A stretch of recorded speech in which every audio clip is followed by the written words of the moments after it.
Du journal de l'Afrique avec Johan Baudin. Bonsoir Johan. Bonsoir Cyril. Et qu'est-ce que vous avez au sommaire du journal ? Eh bien, à 9 jours, Cyril, du scrutin au Mali, Kidal, dans le nord du pays, a connu des violences. Nous entendrons les explications dans ce journal de notre correspondant. Au Zimbabwe, la présidentielle va opposer une nouvelle fois Morgan Tsvangirai au président Mugabe. Mugabe qui, malgré son âge, entend bien rester à la tête de l'État. Quelle marge pour la liberté de la presse en Libye ? Eh bien, malgré l'émergence de centaines de titres, de dizaines de télévisions, les journalistes libyens sont devenus des cibles. Alors Johan, les élections au Mali, vous en parliez, elles doivent se dérouler dans 9 jours et déjà la situation est extrêmement tendue dans le nord du pays où on apprend qu'il y aurait eu 4 morts. Exactement, des violents incidents ont eu lieu à Kidal.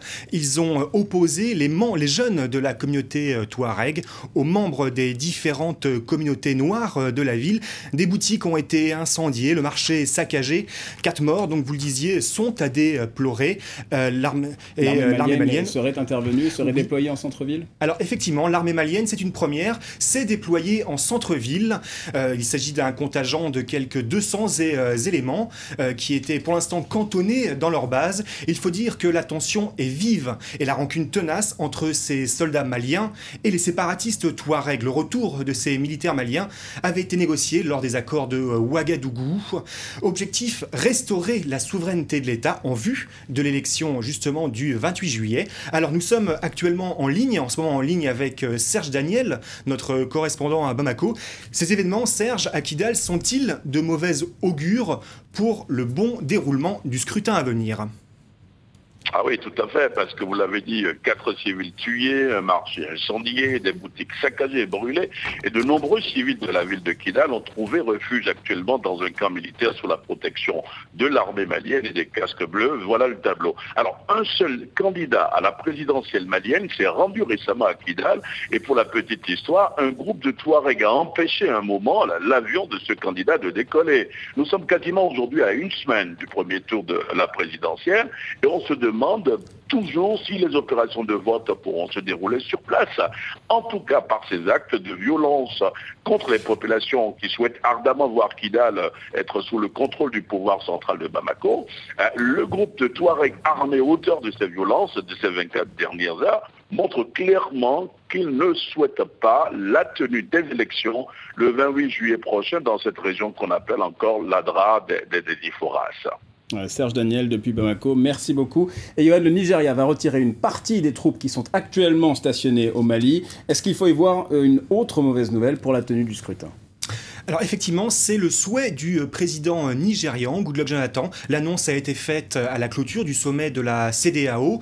Le Nigeria, vous savez, a envoyé 1 millier d'hommes au sein de la MINUSMA. Une partie de ce contingent va rentrer au pays. Officiellement, il s'agit de renforcer la lutte contre la secte Boko Haram. Une offensive a été lancée et le Nigeria a besoin de soldats pour mener ses opérations intérieures, les opérations intérieures. Mais une autre raison aussi est invoquée plus discrètement, c'est le sentiment d'Abuja d'être mal représenté dans le commandement de la MINUSMA. Concrètement, ces soldats nigérians ne sont pas déployés dans le nord du Mali, mais au sud, et la plupart des effectifs nigérians vont rester pour ces élections. Et on reste au Mali, au programme de la plupart des candidats à l'élection présidentielle, l'éducation, qui est un défi majeur après la crise que vient de connaître le pays. Exactement, l'éducation et cette crise qui a entraîné le déplacement de nombreuses familles et de nombreux enfants. On s'est intéressé à une école dans la région de Ségou, une école parrainée par l'UNICEF. Voyez ce reportage, ce récit de François Goulin. Chaque matin, les enfants convergent vers le centre de Siribala. Ce sont des déplacés qui ont fui les violences dans le nord du Mali. Ici, l'UNICEF a choisi des tuniques roses pour tout le monde et 3 enseignantes du centre ont été formées pour aborder les chocs subis par les enfants à travers le jeu. Vraiment, ils sont traumatisés. Hein? Explique plus. Même les enfants, souvent quand on fait des bruits, hein, devant les enfants déplacés là, non, ils partent en courant. Un centre d'éveil comme celui-ci, c'est aussi l'apprentissage des rudiments de la langue française, langue officielle de l'enseignement au Mali. L'objectif est l'intégration des enfants déplacés parmi les enfants locaux qui représentent 1/3 des 60 élèves. L'éducation à un très jeune âge est normalement réservé à l'élite citadine. Ce n'est pas développé partout. On sait que la petite enfance au Mali, c'est vraiment au stade embryonnaire parce qu'il n'y a pas plus de 12% des enfants qui ont accès au centre d'éveil. Donc quand on sait que la plupart de ces enfants-là viennent du nord et des villages, pas des villes, donc on peut dire sans se tromper que c'est des enfants qui n'avaient pas accès à ces structures, qui n'avaient pas accès à cette forme d'éducation. 18 centres comme celui-ci ont été créés par UNICEF dans le pays et chaque enfant reçoit un repas tous les jours pour inciter les parents à les y envoyer. Et il y a un autre scrutin, Johan, dont on a moins parlé, mais qui est extrêmement important également, qui n'est pas au Mali, celui-là. Il s'agit d'élections générales au Zimbabwe. En début de semaine, plus de 85 000 personnes ont déjà voté. Par anticipation, il s'agit de militaires, de policiers. Ils devront être en service à proximité des bureaux de vote le jour J, à savoir le 31 juillet. Et selon les observateurs, cette première phase électorale a été entachée par de nombreux problèmes d'organisation. Le chef de l'opposition et actuel Premier ministre de cohabitation, Morgan Tsvangirai, qui est aussi en lice pour ce scrutin, n'a eu de cesse de demander un report du vote. Il s'agit d'élections présidentielles, parlementaires, municipales. Pour autant, est-ce qu'on peut s'attendre à ce que la classe politique zimbabwéenne soit renouvelée ? Pas si sûr, puisque le président Robert Mugabe fait figure déjà de favori. Il est au pouvoir depuis 33 ans. C'est le plus vieux dirigeant africain en exercice et il tient à se maintenir au pouvoir. Nicolas Germain. Lors d'un récent meeting, Robert Mugabe n'a pas, comme à son habitude, déambulé parmi ses partisans. Il a préféré s'installer à bord d'un pick-up, mais malgré son âge, 89 ans, il reste sur l'offensive.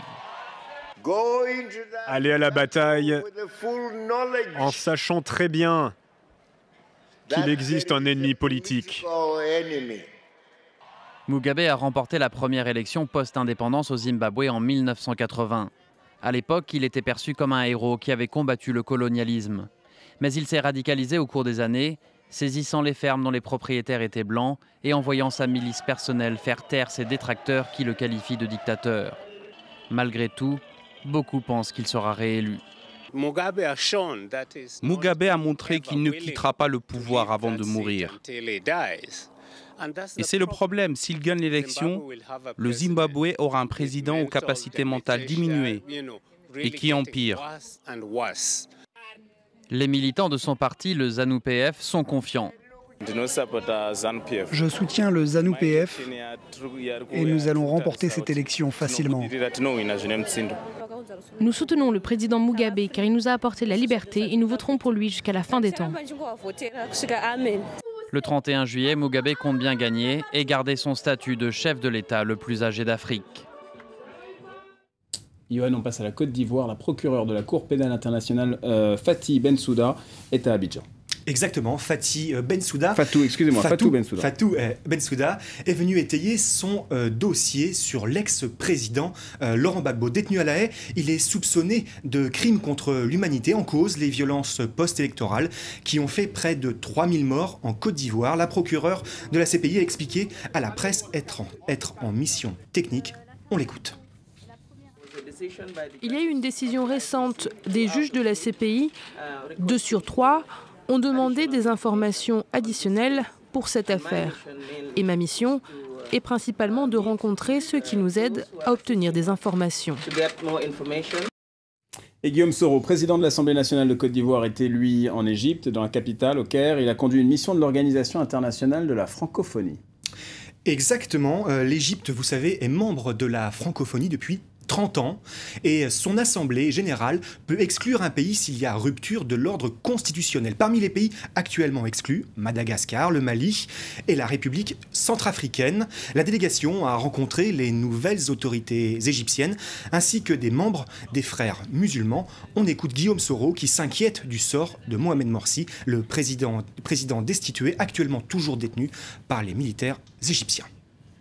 Nous avons évoqué la question donc, de M. Morsi avec le président de la transition ainsi que les membres du gouvernement. Et nous l'avons fait en toute franchise. Nous avons fortement recommandé, souhaité que M. Morsi soit traité dignement. Et les autorités nous ont donc promis et affirmé que c'était le cas. Un mot, Yohann, sur la transition politique actuellement en cours en Libye. Depuis la chute du Muammar Kadhafi, la Libye qui fait un pas de plus vers une nouvelle constitution. Exactement, l'Assemblée nationale libyenne a adopté la loi électorale pour l'élection d'une constituante. Elle sera composée de 60 membres chargés de rédiger la nouvelle loi fondamentale du pays. Beaucoup de Libyens attendent de ce texte qu'il garantisse leurs droits fondamentaux, notamment les journalistes. Dalila Gomri nous en dit plus. Des kiosques remplis de journaux avec plus de 300 quotidiens et hebdomadaires, des dizaines de télé et radios occupent désormais le paysage médiatique libyen. Mais plus de 2 ans après la chute de Kadhafi, la liberté de la presse connaît de nombreuses entraves. Après la victoire de la révolution de février, nous étions optimistes en pensant que le journalisme aurait plus de liberté, plus de crédibilité. Mais malheureusement, il y a beaucoup de groupes qui ne veulent pas que le journalisme soit libre. Arrestations, détentions arbitraires ou encore attaques de la part de milices, les journalistes sont pris pour cible. Nous avons été menacés à plusieurs reprises, notamment avec des armes. Nos journalistes ont été arrêtés au barrage et emprisonnés alors qu'ils faisaient leur travail. Mais on ne baissera pas les bras. C'est ça le journalisme. En février dernier, la Libye s'est dotée d'un ministère de l'information chargé d'organiser le secteur des médias. Pourtant, certains trouvent la mesure insuffisante. La seule chose qui manque au journalisme libyen, c'est un fort soutien gouvernemental. Car actuellement, on a l'argent et on a les moyens. Reporters sans frontières a récemment appelé le gouvernement libyen à protéger la liberté de la presse. Dans son classement 2013, RSF place la Libye au 131e rang sur 179. Et Yohann, vous nous parlez maintenant de ce blogueur tchadien dont on a déjà parlé cette semaine, qui vient d'obtenir un visa long séjour en France. Exactement, Makela Gebla l'a reçu après avoir été expulsé du Sénégal. Il est connu pour ses critiques féroces du régime d'Idriss Déby. Il nous a accordé une interview au micro de Nicolas Germain, on l'écoute. Ma présence ici en France, ça montre effectivement que la France attache un intérêt tout à fait particulier aux questions des droits de l'homme, aux questions des droits de l'homme, des libertés, aux questions de la bonne gouvernance qui sont bafouées au Tchad. Et c'est un message à décrypter. Les gens ont intérêt au Tchad à décrypter ces messages de la France. Et dire que la France soutient Idriss Déby, je pense que les nouvelles autorités françaises ne sont pas très liées à Déby, hein. Ça il faut le connaître. Et ça montre effectivement l'attention qu'elles ont portée à mon endroit, le fait de m'octroyer un visa et de venir dans un contexte où la situation est très inquiétante au Tchad. Et c'était le Journal de l'Afrique avec vous, Yohann Bodin. Merci beaucoup. Et puis c'est la fin de Paris Direct. Paris Direct qui va continuer dans quelques instants. Pierrick Laurent reprend la main pour toutes les informations de l'actualité internationale. Et il va revenir notamment sur toutes les dernières évolutions du dossier des négociations pour parler de paix entre Israéliens et Palestiniens. Le Hamas annonce d'ores et déjà qu'il rejette les négociations avec Israël.